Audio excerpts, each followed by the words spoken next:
Praise the Lord. Hallelujah. கர்த்தர் நாமத்துக்கு மகிமை உண்டாவதாக.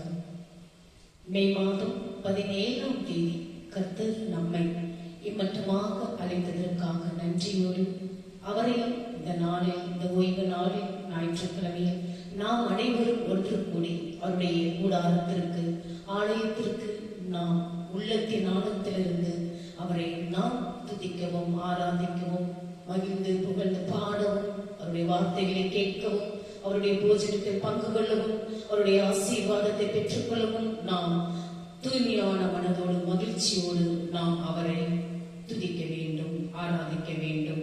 அப்படியாக இன்றைய நாளில் இந்த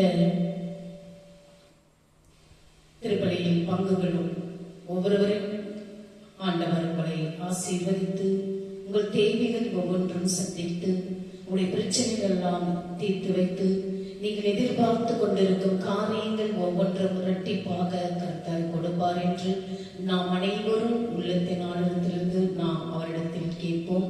அப்படியாக இன்றைய நாளில் சகோதரி தீப்தி அவர்களுக்கு ஆண்டவர் கர்ப்பத்தின் கனியை ஆசீர்வதித்து அதை நன்றாக இந்த உலகத்திற்கு ஆண்டவர் கொடுத்திருக்கின்றார். அப்படியாக அதற்காக நாம் அனைவரும் தாய் செய்யும் நன்றாக ஆண்டவர் சுகபலத்தோடு அந்த குழந்தையை பெற்றதற்காக நன்றியோடு இந்த தேங்க்ஸ்கிவிங் இந்த மாசை நாம் ஒப்பு கொடுப்போம். நாம் அனைவரும் இன்றைய நாளில் நான் உங்களுக்கு கொடுப்பது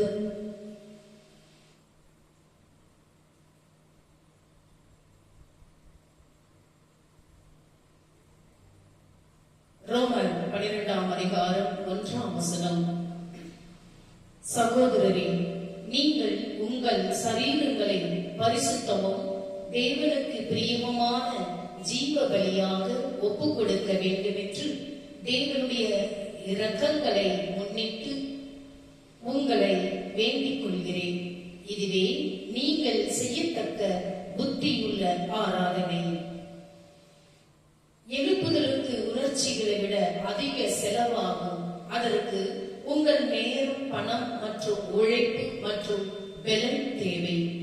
ஜீவ பலியாகிய தேவன் ஒவ்வொரு காலையிலும் நமக்கு முன் பலிபீடத்திலிருந்து எழுந்து கொண்டே இருக்கிறார். நீங்கள் படித்து பாருங்கள். மார்க்கு நற்செய்தி 20ஆம் அதிகாரம் 2 கொரிந்தியர் 8ஆம் அதிகாரம் 5இல் வாசித்து பாருங்கள்.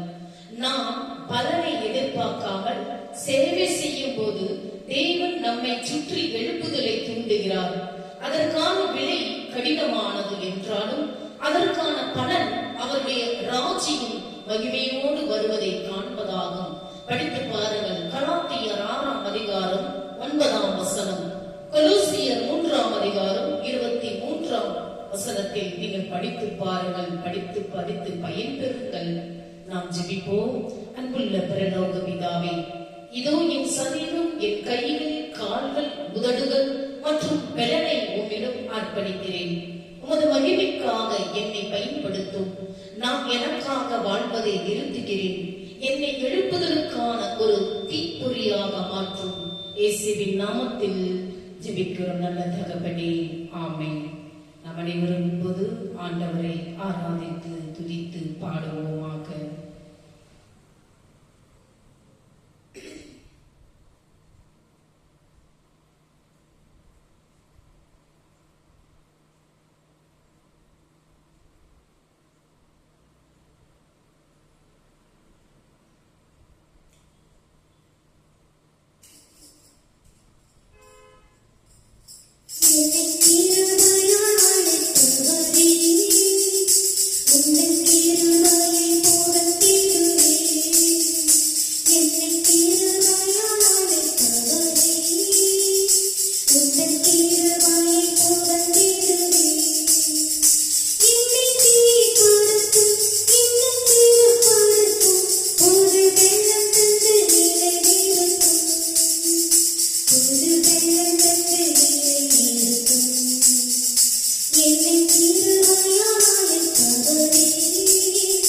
உந்தன் திருமலை புகழ்ந்திடுவே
உந்தன் திருமலை புகழ்ந்திடுவே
ஆண்டவருடைய வார்த்தையை கடந்து செல்வோம்.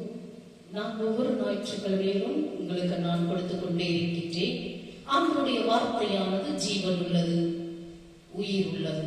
இதை மறுப்பதற்கு ஒன்றுமில்லை.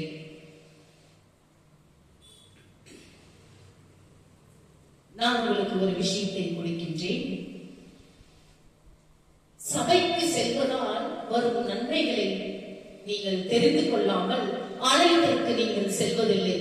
நீங்கள் ஏன் ஆலயத்திற்கு செல்வதில்லை என்று நீங்கள் சிந்தித்து வரும் நாட்களில் நீங்கள் ஆலயத்திற்கு செல்லுங்கள். அதற்கு உண்டான பலன் என்னவென்று இன்றைய நாளில் நான் உங்களுக்கு இந்த வார்த்தையை கொடுக்கின்றேன். தேவனுடைய வார்த்தையானது உயிர் உள்ளது, ஜீவன் உள்ளது என்று நான் உங்களுக்கு ஒவ்வொரு ஞாயிற்றுக்கிழமையும் சொல்லுகிறேன். இந்த வார்த்தைகளை படித்து பயன்பெறுங்கள். நாம் ஆலயத்திற்கு செல்வோமானால் அதற்கான பலன் என்னவென்று உங்களுக்கு நான் எடுத்துக் கொடுக்கின்றேன். அதற்கு முன்பாக நாம் ஆண்டவருடைய வார்த்தைக்கு கடந்து செல்வோம்.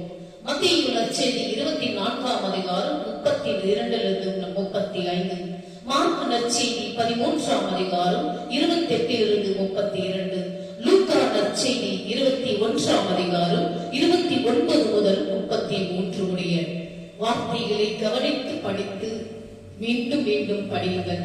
முடிவு காலத்திற்கு தயாராகுங்கள். தேவனுடைய வார்த்தையை நம்பி ஜீவிப்பது நிலையானது. வானமும் பூமியும் ஒளிந்து போம், என் வார்த்தைகளோ ஒருபோதும் ஒளிந்து போவதில்லை. வானமும் பூமியும் ஒளிந்து போம், என் வார்த்தைகளோ ஒளிந்து போவதில்லை. படித்து பாருங்கள். மத்தேயு நற்செய்தி 24ஆம் அதிகாரம் 35 வாசித்து பாருங்கள். வேதாகமத்தில் பொதுவாக அத்திமரம் இஸ்ரவேல் தேசத்தை குறிக்கிறது. லூக்கால் படித்து பாருங்கள். 13ஆம் அதிகாரம் 6-10, ஓசியா 9ஆம் அதிகாரம் 10. மற்ற எல்லா மரங்கள் என்பது உலகின் மற்ற நாடுகளை குறிக்கிறது. லூக்கா நற்செய்தி 21ஆம் அதிகாரம் 29 வாசித்து பாருங்கள். அத்திமரம் துளிர் விடும்போது வசந்த காலம் சமீபமாயிற்று என்று அறிவது போல முடிவு கால சம்பவங்கள் எருசலேமின் அழிவு சமீபமாயிற்று என்பதற்கு அறிகுறியாய் அமைந்துள்ளன. இது கர்த்தருடைய வருகை சமீபமாய் உள்ளது என்பதற்கு அடையாளம். கர்த்தருடைய வருகையின் சரியான நாளும் நேரமும் அறியப்படாத போதிலும் இயேசு வழங்கிய அடையாளங்கள் அவருடைய வருகை மிகவும் சமீபமாய் இருக்கிறது என்பதற்கான தெளிவான அறிகுறிகளை நமக்கு அளிக்கின்றன. தேவனுடைய வார்த்தை மாறாதது என்றும் அவருடைய வாக்குத்தத்தங்கள் நிறைவேற்றப்படும் என்றும் முழுமையாக உணர்ந்து எப்போதும் ஆயத்தமாக இருக்கும்படி இது விசுவாசிகளை அழைக்கிறது. இயேசு சமீபமாய் வாசல் அருகே வந்திருக்கிறார் என்ற சொற்றொடர் கிறிஸ்துவின் வருகையின் அருகாமையையும் உறுதியையும் வலியுறுத்துகிறது. இவ்வுலக நிலையற்ற தன்மையையும் தேவனுடனான நமது உறவின் நித்திய முக்கியத்துவத்தையும் உணர்ந்தவாறு நாம் ஜீவிக்க அழைக்கிறது. ஆவிக்குரிய ஜீவியத்தில் கவனம் செலுத்தவும் விசுவாசம், நம்பிக்கை மற்றும் அன்பில் உறுதியாக நிலைத்திருக்கவும் வலியுறுத்துகிறது. நாம் பயத்தில் வாழ்வது அல்ல, மாறாக கிறிஸ்துவை சந்திப்பதற்கான மகிழ்ச்சியான எதிர்பார்ப்புடனும் ஆயத்தத்துடனும் இருப்பதாகும். விசுவாசிகளாகிய நாம் தேவனுடைய தெய்வீக திட்டத்திலும் காலத்திலும் நம்பிக்கை வைக்க அழைக்கப்பட்டிருக்கின்றோம். தேவனுடைய வார்த்தைகள் மற்றும் வாக்குத்தத்தங்கள் எல்லாம் நம்பகமானவை, நித்தியமானவை, மாறாதவை. தன்னுடைய வார்த்தைகள் ஒருபோதும் அழிந்து போகாது என்று இயேசு நமக்கு உறுதியளிக்கிறார். நிலையான மாற்றமும் நிச்சயமற்ற தன்மையும் நிறைந்த இவ்வுலகில் கிறிஸ்துவின் வார்த்தைகளில் காணப்படும் நிலைத்தன்மையும் நம்பகத்தன்மையும் வல்லமை வாய்ந்தது. இந்த நித்திய சத்தியங்களில் நமது வாழ்க்கையை நிலைநிறுத்த நாம் ஒவ்வொருவரும் அழைக்கப்பட்டிருக்கின்றோம். கிறிஸ்துவின் வார்த்தைகள் வெறும் வரலாற்று பதிவுகள் அல்ல, அவை ஆவியாகவும் ஜீவனாயும் உயிர் உள்ளவைகளாயும் செயலாற்றுபவைகளாகவும் இருக்கின்றன. 4ஆம் அதிகாரம் 12 வாசித்து பாருங்கள். ஆவிக்குரிய ஜீவியத்தின் ஒவ்வொரு சூழ்நிலையிலும் நமக்கு வழிகாட்டுபவையாகவும் ஆறுதல் அளிப்பவையாகவும் விளங்குகின்றன. மாறாத தேவனுடைய வார்த்தையின் மேல் நாம் நம்பிக்கை விசுவாசத்தை ஆழப்படுத்துவது மிகவும் அவசியம். நமது விசுவாசத்தை ஆழப்படுத்தவும், தேவனுடைய வார்த்தையின் நிச்சயத்தன்மையில் நம்பிக்கை வைக்கவும், நித்திய ஜீவனை நோக்கிய நமது பயணத்தில் உறுதியாக நிலைநிறுத்தவும் இது ஒரு அழைப்பாகும். நமது அன்றாட வாழ்வில் ஒவ்வொரு நிமிடமும் பரிசுத்தத்திலும் விசுவாசத்திலும் வளருவதற்கான ஒரு வாய்ப்பு என்பதை உணர்ந்து ஆவிக்குரிய விழிப்புணர்வுடன் ஜீவிக்க நாம் ஊக்குவிக்கப்படுகிறோம். நாம் அடையாளங்களுக்காக எதிர்பார்த்து இருக்கவில்லை, இரட்சகர் வர எதிர்பார்த்து கொண்டிருக்கின்றோம். இயேசு தமது சரீரமாகிய சபைக்காக எந்த வேளையிலும் வரலாம் என்பது உறுதி. பிலிப்பியர் 3ஆம் அதிகாரம் 20 வாசித்து பாருங்கள். தேவனுக்கு மகிமை உண்டாவதாக. நான் உங்களுக்கு சொன்னேன், நாம் ஆலயத்திற்கு செல்வதால் நமக்கு நன்மை உண்டாகும். எப்படி நன்மை உண்டாகும் என்று நான் உங்களுக்கு கொடுக்கிறேன். நிறைய பேர் அதனாலதான் ஆலயத்திற்கு செல்வதில்லை. நான் ஏன் சபைக்கு செல்ல வேண்டும், நான் ஏன் ஆலயத்திற்கு செல்ல வேண்டும், எதற்காக ஞாயிற்றுக்கிழமை எழுந்து நாங்கள் குளித்து ஒரு ட்ரெஸ் போட்டு நல்ல போய் நாம் ஆலயத்திற்கு நாம் போக வேண்டும், வீட்டிலே இருக்கலாமே என்று நீங்கள் ஒவ்வொருவரும் சிந்தித்து நீங்கள் வாழ்ந்து கொண்டிருக்கின்றீர்கள். அப்படி சிந்திக்காமல், நாம் ஆண்டவருடைய பிள்ளைகள், நம்மை படைத்தவர், நம் தாயின் வயிற்றில் நம்மை தேர்ந்தெடுத்து இவன் ஆண் இவன் பெண் என்று தாயின் வயிற்றில் நம்மை கருவுற்று நம்மை உலகத்திற்கு கொடுக்கின்றவர் ஆண்டவர் ஒருவர். அவருக்கு நாம் எப்படி நன்றி செலுத்த வேண்டும், எப்படி நாம் ஆராதித்து ஜெபிக்க வேண்டும், துதிக்க வேண்டும், பாட வேண்டும், அவருடைய போஜனத்தில் பங்கு கொள்ள வேண்டும், அவருடைய ஆசீர்வாதத்தை பெற்றுக் கொள்ள வேண்டும் என்று நீங்கள் ஒருபோதும் நினைத்து பார்ப்பதில்லை. இனியாவது இந்த வார்த்தையை நான் இப்பொழுது கொடுக்கின்றேன். ஆலயத்திற்கு செல்வதால், சபைக்கு செல்வதால், ஆண்டவருடைய கூடாரத்திற்கு செல்வதால் நாம் என்ன நன்மை இருக்கின்றது என்று நீங்கள் புரியாமல் வாழ்ந்து கொண்டிருக்கும் சில மக்களுக்கு நான் இப்பொழுது வார்த்தைகளை கொடுக்கின்றேன். முதலாவதாக, தேவனுடன் நெருக்கமான உறவு ஏற்படும். நாம் ஆலயத்திற்கு செல்லும் போது நம்மோடு கடவுள் ஒன்றித்து நம்மோடு உறவாடி கொண்டிருக்கும் அந்த தருணத்தில் நாம் ஆலயத்திற்கு செல்ல வேண்டும். சபையில் ஆராதனை, ஜெபம், வேதாகம வாசிப்பு மூலம் தேவனை அதிகமாக நாம் அறிந்து கொள்ள முடியும். இது 1வது பாயிண்ட். 2வது வார்த்தை, ஆவிக்குரிய வளர்ச்சி கிடைக்கும் நமக்கு. எப்படி? தேவனுடைய வார்த்தையை கேட்பதால் விசுவாசம் பலப்படும். விசுவாசம் கேள்வியினாலே வரும். ரோமர் 10ஆம் அதிகாரம் 17 வாசித்து பாருங்கள். 3ஆம் வார்த்தையை கொடுக்கிறேன்.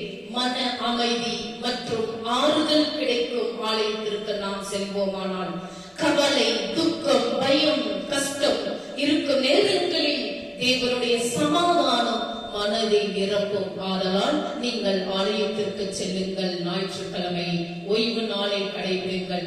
4வது வார்த்தை, நல்ல கூட்டுறவு கிடைக்கும். விசுவாசிகளுடன் சேர்ந்து இருப்பது ஊக்கத்தையும் உற்சாகத்தையும் தரும். ஆதலால் நாம் அனைவரும் ஆலயத்திற்கு செல்ல வேண்டும். 5வது, ஜெப ஆதரவு கிடைக்கும். சபை மக்கள் ஒருவருக்கொருவர் ஜெபித்து ஆதரிப்பார்கள் நம்மை சுற்றி. ஆதலால் நாம் ஜெப ஆதரவு கிடைக்கும் அந்த இடத்தில் நாம் செல்ல வேண்டும். எங்கே? ஆலயத்திற்கு. 6வதாக, தவறான பாதையில் செல்லாமல் பாதுகாக்கும். நாம் ஆண்டவருடைய ஆலயத்திற்கு செல்லும் பொழுது நமக்கு தவறான வழியில் இருந்து நம்மை பாதுகாத்து நம்மை வழிநடத்தும். ஆதலால் நாம் ஆலயத்திற்கு செல்ல வேண்டும். தேவனுடைய வார்த்தை சரியான வழியில் நடக்க உதவும். ஆதலால் நாம் அனைவரும் ஆலயத்திற்கு செல்ல வேண்டும். 7வதாக, ஆவிக்குரிய வரங்கள் வெளிப்படும். பாடுதல், போதித்தல், ஊழியம், உதவி செய்வது போன்ற காரியங்களை பயன்படுத்த வாய்ப்பு கிடைக்கும். ஆதலால் ஆலயத்திற்கு செல்லுங்கள். 8வதாக, குடும்ப ஆசீர்வாதம் அதிகரிக்கும். ஆலயத்திற்கு செல்வோமானால் நமக்கு குடும்பத்தில் சமாதானம், சந்தோஷம் அதிகரிக்கும். குடும்பமாக தேவனை தேடும் போது சமாதானமும் ஒற்றுமையும் வளரும். ஆதலால் ஆலயத்திற்கு செல்லுங்கள். 9வதாக, நம்பிக்கை புதுப்படும். சாட்சிகள் மற்றும் தேவனுடைய செயல்களை கேட்கும் போது புதிய நம்பிக்கை கிடைக்கும் நம்முடைய வாழ்க்கையில். ஆதலால் ஆலயத்திற்கு செல்லுங்கள். 10ஆவதாக ரட்சிப்பின் வழியில் நிலைத்திருக்க உதவும். சபை வாழ்க்கை மனிதனை தேவனோடு இணைந்த வாழ்க்கையை நிலைநிறுத்தும். இதனால் நாம் ஆலயத்திற்கு நாம் செல்ல வேண்டும். கர்த்தருடைய ஆலயத்திற்கு போவோம் என்று அவர்கள் எனக்கு சொன்னபோது நான் சந்தோஷப்பட்டேன் என்றார். சங்கீதம் 122 அதிகாரத்தில் 1வது வசனத்தில் நீங்கள் படித்து பாருங்கள். நான் இதை 10 உங்களுக்கு கொடுத்தேன். 1வது தேவனுடைய நெருக்கமான உறவு ஏற்படும். 2வது ஆவிக்குரிய வளர்ச்சி கிடைக்கும். 3வது மன அமைதி மற்றும் ஆறுதல் கிடைக்கும். 4வது நல்ல கூட்டுறவு கிடைக்கும். 5வது ஜெப ஆதரவு கிடைக்கும். 6வது தவறான பாதையில் செல்லாமல் பாதுகாக்கும். 7வது ஆவிக்குரிய வரங்கள் வெளிப்படும். 8வது குடும்ப ஆசீர்வாதம் அதிகரிக்கும். 9வது நம்பிக்கை புதுப்படும். 10வது ரட்சிப்பின் வழியில் நிலைத்திருக்க உதவும். இதை நீங்கள் ஒவ்வொரு நாளும் ஆண்டவருடைய வாழ்க்கை நம்முடைய வாழ்க்கையில் ஆண்டவருடைய பாதையில் நாம் செல்ல வேண்டும். அப்போதுதான் நம் வாழ்க்கைக்கு தேவையான வரங்கள் அனைத்தும் இரட்டிப்பாக கர்த்தர் கொடுப்பார் என்று இந்த நாளில் கர்த்தர் தாமே வார்த்தைகளை கொடுத்ததற்காக நன்றியோடு நாம் அனைவரும் இந்த நேரத்தில் காணிக்கை பாடல்களை பாடி காணிக்கை கடந்து செல்வோம்.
இப்பொழுதெல்லாம் ஆண்டவருடைய போஜனத்தில் பங்கு கொள்வோம்.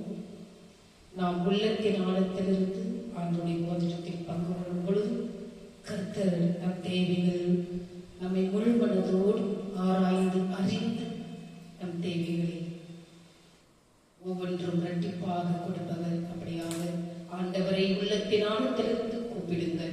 உங்களுடைய தேவைகள் ஒவ்வொன்றும் இரட்டிப்பாக கிடைக்கும். முழுமனமும் மனதோடும் மகிழ்ச்சியோடும் நீங்கள் உள்ளத்திலிருந்து காணிக்கைகளை கொடுக்கும் பொழுது உங்கள் காணிக்கைகள் இரட்டிப்பாக உங்களுக்கு கொடுப்பார். நாம் அப்படியாக இந்த நேரத்தில் காணிக்கைக்கு கடந்து செல்வோம். ஆண்டவருடைய போஜனத்தில் பங்கு கொள்வோம். வானக தந்தையே, நீர் மெய்யாகவே தூயவர், புனிதருக்கெல்லாம் ஒன்று. ஆகவே உன்னுடைய தூய ஆவியை பொழிந்து இக்காணிக்கைகளை புனிதப்படுத்த வேண்டும் என உம்மை மன்றாடுகிறோம். இவ்வாறு எங்கள் ஆண்டவர் இயேசு கிறிஸ்துவின் உடலும் இரத்தமுமாக எங்களுக்கு இவை மாறுபடுவாங்க. அவர் தாம் பாடுபடுவதற்கு முந்தின நாள் வணக்கத்துக்குரிய தம் திருக்கைகளில் அப்பத்தை எடுத்து வானோக்கி கண்களை உயர்த்தி, எல்லாம் வல்ல இறைவனும் தம் தந்தையுமாகிய உமக்கு நன்றி செலுத்தி வாழ்த்துரைத்து அப்பத்தை பெற்று தம் சீடர்களுக்கு அளித்து அவர் கூறியதாவது: அனைவரும் இதை வாங்கி உண்ணுங்கள், ஏனெனில் இது உங்களுக்காக கையளிக்கப்படும் என் உடல் என்றார்.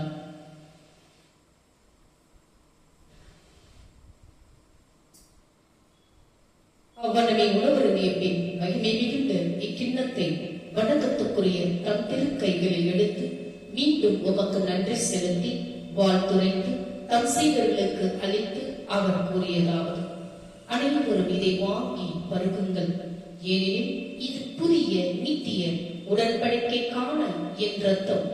இது பாவ மன்னிப்புக்கென்று உங்களுக்காகவும் எல்லாருக்காகவும் சிந்தப்படும். இதை என் நினைவாக செய்யுங்கள் என்றார். நாம் அனைவரும் ஆண்டவருடைய போஜனத்தில் ஒரு மனப்பட்டு பகிர்ந்து கொள்வோமாக.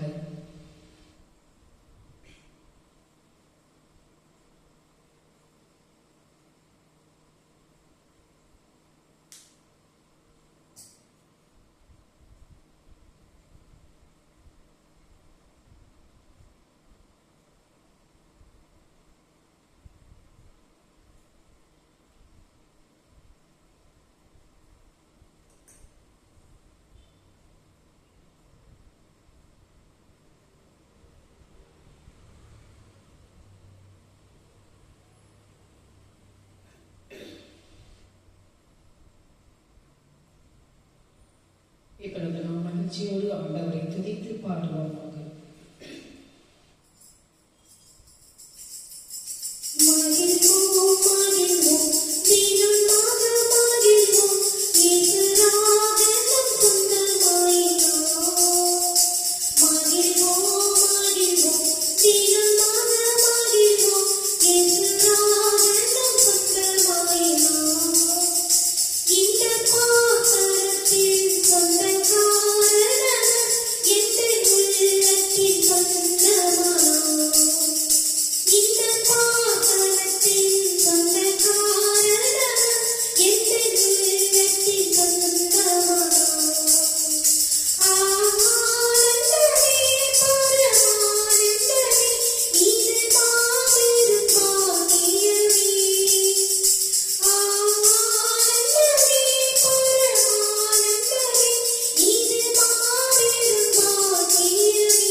ஜீவன் பெற்று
பரமபிதாவே, நீரே அல்பாவும் ஒமேகாவும் ஆதியும் அந்தமுமானவர். வாழ்க்கையின் சவால்களை நாங்கள் கடந்து செல்லும் போது நாங்கள் எப்போதும் உம்மிடமே திரும்பி வருவோமாக. எங்கள் இருதயங்கள் உமது சமாதானத்தால் நிரப்பப்படட்டும். எங்கள் வாழ்க்கை உமது அன்பில் வேரூன்றி இருப்பதாக. வேதாகமத்தில் பதிவு செய்யப்பட்டுள்ள ஆயிரக்கணக்கான வாக்குத்தத்தங்களுக்காக நாங்கள் உமக்கு மனதார நன்றி கூறுகிறோம். எங்கள் அன்பு தகப்பனே, உமது வாயிலிருந்து புறப்படும் தேவனுடைய வார்த்தை வெறுமையாக திரும்புவதில்லை என ஏசாயா தீர்க்கதரிசியின் புத்தகத்தில் நாங்கள் வாசிக்கிறோம்.